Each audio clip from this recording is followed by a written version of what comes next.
Quotes by Maria Montessori. The most important period of life is not the age of university studies, but the first one, the period from birth to the age of 6.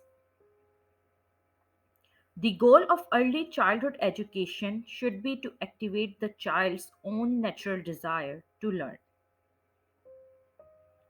The education of even a small child, therefore, does not aim at preparing him for school, but for life.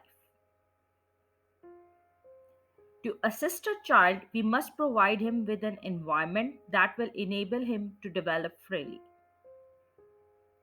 The child who has felt a strong love for his surroundings and for all living creatures, who has discovered joy and enthusiasm in work, gives us reason to hope that humanity can develop in a new direction. Do not tell them how to do it.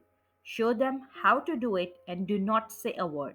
If you tell them, they will watch your lips move. If you show them, they will want to do it themselves.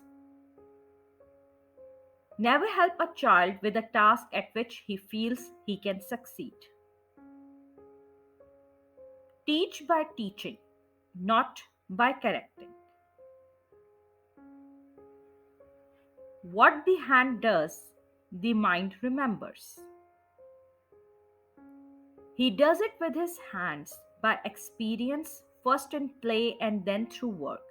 The hands are the instruments of man's intelligence. Free the child's potential, and you will transform him into the world.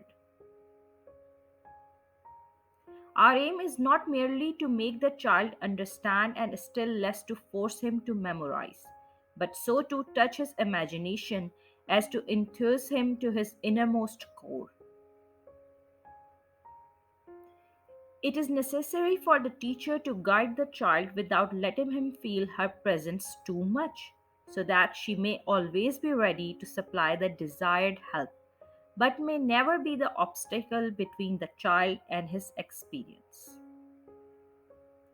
At a given moment, a child becomes interested in a piece of work, showing it by the expression of his face, by his intense attention, by his perseverance in the same exercise. That child has set foot upon the road leading to discipline. The greatest sign of success for a teacher is to be able to say, "The children are now working as if I did not exist." Peace is what every human being is craving for, and it can be brought about by humanity through the child. Play is the work of the child. Growth comes from activity, not from intellectual understanding. The child is truly a miraculous being, and this should be felt deeply by the educator. The adult works to improve his environment, while the child works to improve himself. When children come into contact with nature, they reveal their strength. The child has a mind able to absorb knowledge. He has the power to teach himself.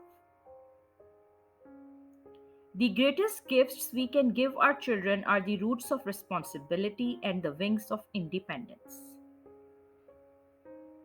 Imagination does not become great until human beings, given the courage and the strength, use it to create. The first aim of the prepared environment is, as far as it is possible, to render the growing child independent of the adult. The first essential for the child's development is concentration.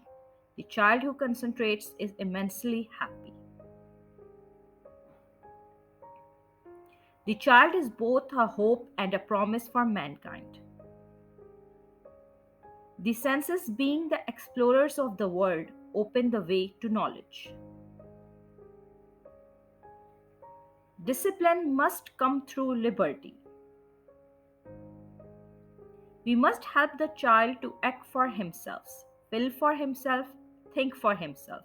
This is the art of those who aspire to serve the Spirit.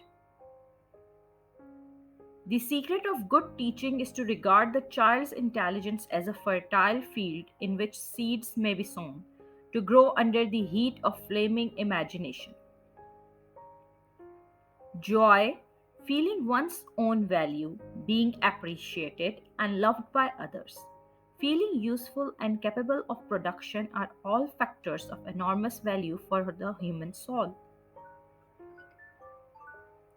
The first duty of the educator, whether he is involved with the newborn infant or the older child, is to recognize the human personality of the young being and respect it.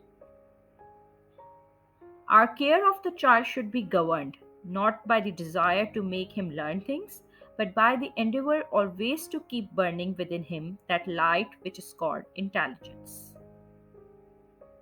Education is not something which the teacher does, but that it is a natural process which develops spontaneously in the human being. It is not acquired by listening to words, but in virtue of experiences in which the child acts on his environment. The teacher's task is not to talk, but to prepare and arrange a series of motives for cultural activity in a special environment made for the child. Thanks for watching.